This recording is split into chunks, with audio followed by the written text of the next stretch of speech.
Hey guys, what's going on? It's Ash here coming at you today in Clash Royale. Today, we have a special video in the store for you guys. As you guys know, what we try to do here in CWA is bring as many of the top decks as we can from ladder last season onto the channel and watch their matches towards the very end of last season. But last season, something really unique and special happened. As you can see here, I am joined by the number 1 and the number 2 players from last season. It's Samuel, and guess what, guys? Samuel is playing both of the accounts. This is the first time that we've had this happen before, using this deck. 2 accounts, 1 deck, first and second in the world. I don't know if there's a more pronounced, profound statement on the strength of either a player or a deck than what we saw last season from Samuel. 2 accounts not only in Ultimate Champions League, but also number 1 and 2 in the world. That's crazy. And he's a Brazilian pro for Nova Esports. So today, I'm excited to show the matches that led him to first and second place at the end of last season. Now, some of you might be looking for the Pompeo balloon cycle deck that I promised yesterday's Pro v Pro. I still have that. I just have a backlog of so much amazing content, and I felt like Samuel's achievement was so noteworthy, first and second, that we ought to show that right away, just to kind of get it out there, what he did. It's really unbelievable. So we will have Pompeo's deck either tomorrow or Wednesday, the day after, and we'll definitely bring all of those to you guys, along with tons of other great decks that we saw dominating the top of ladder at the end of last season. So here we go. We have guards exchanging a 3-for-5 trade with that prince on the right. It allows Samuel to really take advantage here and pull that giant into the king tower, activate the king tower. The opponent made a big mistake here sending in that miner. It was an overcommitment, and Samuel was about to make him pay here. He has the fireball locked and loaded. It's going to come down, I think, and there it is against that musketeer, taking her to a sliver of health, pushing her into the opposite lane. And the opponent says good game, because you know what? Even though it's not even halfway through the game right now, let's fast forward a little bit here because we have a lot of good replays to bring you guys. Even though it's only halfway into the match, at this level, unless someone makes an absolutely huge mistake, it's very difficult to come back for this. Although the opponent's deck probably does have the small advantage going into double elixir time, a little bit heavier on the beatdown. But you can see that Samuel really has an answer for everything with this deck. It's a HOG cycle deck, obviously. It's 3.1, so it's obviously not as fast as the 2.6 that we saw Jack use last season. By the way, I'll link that video if you want to see number 1 deck from last season. Jack was just an absolute stud at 2.6 HOG cycle. But I gotta say that Samuel's deck is much more defensively oriented. It has the guards that answer so much in the meta right now. They're great against P.E.K.K.A. P.E.K.K.As everywhere. They're great against princes. Even Dark Prince guards can stop if you place them directly on top of them. Even Royal Ghosts, like splash damage troops. Guards are just great right now in the meta. And it's cool to see guards being great in the meta, because guards are one of my favorite troops, honestly, guys. So throughout the rest of these replays, we will make sure that we bring you some of the tips that Samuel used to have success with this deck. That way you guys can try to emulate them and have success for yourselves. Let's move into the next replay here. And the next one's going to be against Wings. Wings is also an incredible player. He's an OG of the game, and he's known for playing giant decks, beatdown decks. Really one of the best beatdown players out there in the game. Wings doesn't get enough credit for that, and he's been on the channel before. I'll try to dig up an old episode of Wings on voice. But either way, Wings is playing a Goizen deck as well, a little bit different version. It's a little bit more challenging a version to go against for Samuel, because he has Ewiz in this version of this Goizen deck. Now, I promise the last 2 replays won't be Goizen, guys, so hang in there. We'll play another HOG Lumberjack deck, and we'll play against a P.E.K.K.A. control-y type deck, which is going to be another challenging matchup for Samuel. So here we go here. We have a King Tower activation there. Now notice that Samuel noticed that he saw the Prince play on the opponent there by Wings, and he opted to tornado the Dark Prince into the King Tower rather than wasting his guards there, which would have been probably the obvious counter to that Dark Prince, placing them again right on top of that Dark Prince. So that was a really smart play there, and here we go again, reloading here with a HOG. Now we're first going to see the Ewiz in this deck, so Samuel knows he has his work cut out for him here. Although, even with the Ewiz and the Mega Minion, we're still able to get 3 swings on that tower with that HOG Rider. here. So now here comes a Dark Prince and a Mega Minion. This could be trouble here, but Samuel's going to do a great job defending. Check this out. Uses the guards on the Dark Prince, then freezes them. That will allow him to take out that Dark Prince, and now he has to deal with this Prince in the other lane. He does take like 3 swings from the Mega Minion, but that could have been a lot worse.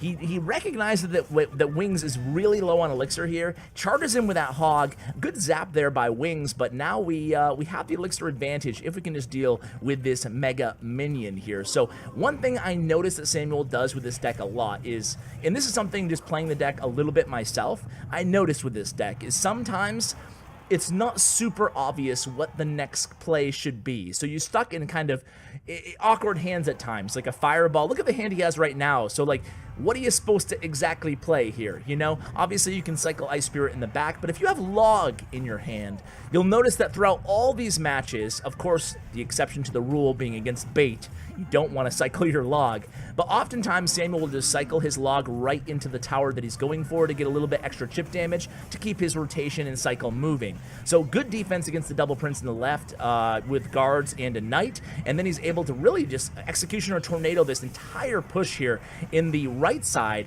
and really shut that down. A nice fireball getting a little value there on that E-Wiz, and then allowing him in return to get no hits on that left tower. So here we go. It's a charging Prince in the right lane. It's double Prince in the right lane. We got to be ready for this one. Here comes a Log for those guards, but beautiful Ice Spirit, freezing everything, stopping them, and then the Log kind of pushes them back too. The Princess didn't get any good value charges there on the right lane. That could have been devastating, but a really nice counterattack Hog. A really ballsy play there by Samuel, sending in the Hog when he had a double Prince Log coming at him in the right lane, but of course identifying, okay, wait a second here, that's like 11 elixir, so I should be able to send in a Hog and get a lot of value here. Speaking of Hog value, here he goes, another Hog push on the left. Wings is not happy about it. Samuel has him here, just needs to stop this giant, which he does, and then it's going to be a Fireball Log combo to end it here for Samuel. There's the Fireball, there's the Log, that's going to end it, and there it goes, taking down Wings, who's a great player. You saw Wings played that really well, had a couple really strong offensive pushes, but Samuel able to really shut him down,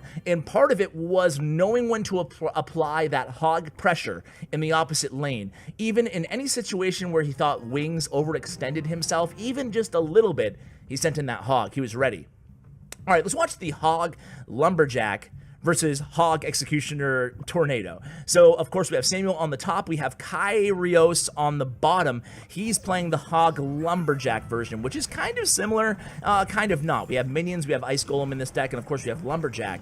And let's see how Samuel does. He starts off with a Hog and an Ice Spirit. If you guys didn't notice this on the other replays, I'm not sure if he did or not, but either way, he's not afraid to go in with a Hog and an Ice Spirit to start out the match, or a Hog, Naked Hog, Hog Ice Spirit. He's going to be the aggressor in a lot of these matches, so it's something that we notice some players do, some players don't do. Samuel prefers to send in that Hog if he has him in his starting hand. And look at that, just good, another good elixir awareness there by Samuel at the top, allowing his Hog to get there, being aggressive with the Hog Knight play, and reaching that left tower when he knows that Kyrios kind of overcommitted a little bit on offense. So here we go again, gonna reload on Kyrios' side with an Ice Golem in the back. Samuel's gonna do what we talked about, right? Throwing in that Naked Log, just keeping the chip damage coming, and then he's gonna go ahead and cycle a Executioner way in the back. Now, if he drew out a Fireball out of his opponent on just that solo Executioner, it wouldn't have been the end of the world. So now we have an Inferno Dragon in the left, we have a Hog Lumberjack in the right, nice NATO, activate that King Tower, nice guards right in the middle, distracting that Inferno Dragon, distracting the Lumberjack, and just a beautiful, beautiful defensive sequence there for Samuel. Look at that, I mean, that was a big push. He had the Ice Golem and the Inferno Dragon coming in the left, he had the Hog Lumberjack coming in the right, and then guards behind it all in the right, and really able to walk away pretty much unscathed. Sends in that counterattack there, that Hog getting a few more hits on that left tower, 734 damage, again, before we approach double elixir time. This is one of those decks where you want to try to get as much damage as possible before double elixir time, because oftentimes your deck won't have the advantage come double elixir time. And remember, this is Captain Obvious statement of the day from Ash, but if you're going against the opponent with Rocket, make sure you're not throwing your Executioner anywhere near your Princess Tower. Make sure you're playing him in front of the King Tower about 3 or 4 tiles up. That way he can evade those value rockets, excuse me. So here we go. It's an Executioner and a Hog in the left lane. The opponent is giving sad faces. He knows it. And 1 and 2 hits. Don't even need the Fireball. Don't even need the log there. Lumberjack's going to run after that Hog, unfortunately for Kyrios there. And this one's pretty much already in the books here. We have NATO if we need it. We don't need it. We can just use the guards there, kind of distract the Inferno Dragon and the Lumberjack there. And you can see the Inferno Dragon is just about dead there. Executioner doing a great job cleaning up that mess. And here we go. We're going all in on the right. Samuel goes ahead and throws a good value Fireball, log, and that's going to be it with the NATO there. So just between Fireball, log, and NATO, you can pretty much do whatever you want with this deck. You know, in terms of defensive options, you have a lot at your disposal. You can use guards, you can use Executioner, you can use NATO, you can use log, you can use Fireball, you can use them all together. Whatever your opponent throws at you, you should have some sort of a good answer. So against beatdown decks, we don't have any replays available, but I do want to discuss that, guys. Against a beatdown deck, this is the type of deck that you really want to make sure you're prepared to hit the opposite lane pretty hard every single time they drop their Golem or their Lava Hound. Now, why is that? I always say that. What does it mean? Like, why are we hitting the other lane hard? And what if it doesn't work for us? Well, it doesn't matter. Part of the reason you're hitting the opposite lane against heavy beatdown matchups isn't just to get that tower down, isn't just to do a lot of damage. It's to make the opponent devote elixir to defending that opposite lane so they can't support their Golem. Otherwise, it can be incredibly challenging to stop that Golem push or that Lava Hound push if they're loading up all their elixir behind it, even if you have the same amount of elixir. So you'd much rather your opponent devote elixir to defending the other side, right? So even if you don't get a lot of damage, let's just say you get 300 damage off their opposite lane tower and it cost you like 7 elixir, right? It's a good thing if the opponent had to devote like 5 or 6 elixir to defending against it, because that will allow you to use your Executioner, your Tornado, your guards, whatever, in the opposite lane against that Golem or the Lava Hound push, and allow you to actually be able to handle it because they don't have enough elixir to kind of overrun you, okay? So here we go into this matchup. It's kind of like the P.E.K.K.A. control bridge spam by Hatcher. It's a great deck, and shout out to Crucible Wrath. I know that they have so many great players, definitely. I hesitate to say underrated clan because they're rated really highly, but they don't get talked about enough, in my opinion, in the conversation with Sandstorm and Nova as really like ladder beasts. And I think that Crucible Wrath certainly has made a great case over the last 2+ years that they should be in the same sentence. Anyway, here we go. It's going to be the first hog push, I think, coming in for Samuel, maybe the second one, rather, in that right lane there. Sends in the guards because he's ready for the E-Wiz, probably, but he runs into a bandit. Either way, it actually works out for him here. We have a Knight and a P.E.K.K.A. meeting at the bridge. It's going to be bye-bye Knight. Bad matchup for him. And now we're going to have to defend this P.E.K.K.A. and Battle Ram in the left lane. How are we going to do it? We're going to freeze it in a NATO, too. This is going to be tricky here.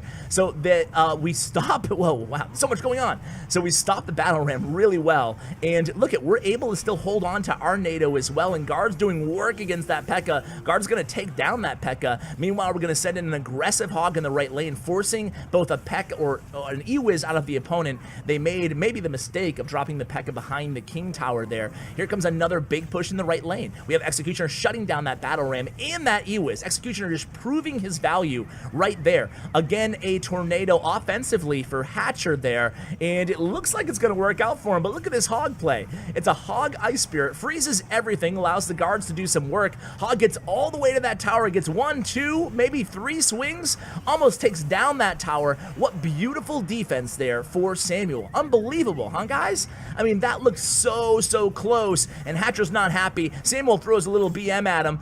Permanent mute. Bring the permanent mute, Samuel. Bring it, baby. We're gonna need it for you, dude. All right, guys, I hope you enjoyed these replays. I really did. I think that this deck is really solid. I wish you guys all the success in the world to it. Make sure you check out Samuel's information and congratulate him on being the first player to get 1 and 2 in the world. You can see that in the description below, along with a huge shout out to my YouTube partner, Bren Chong. You can find his information as well down there in the description. Guys, thank you so much for watching, and as always, take care, guys.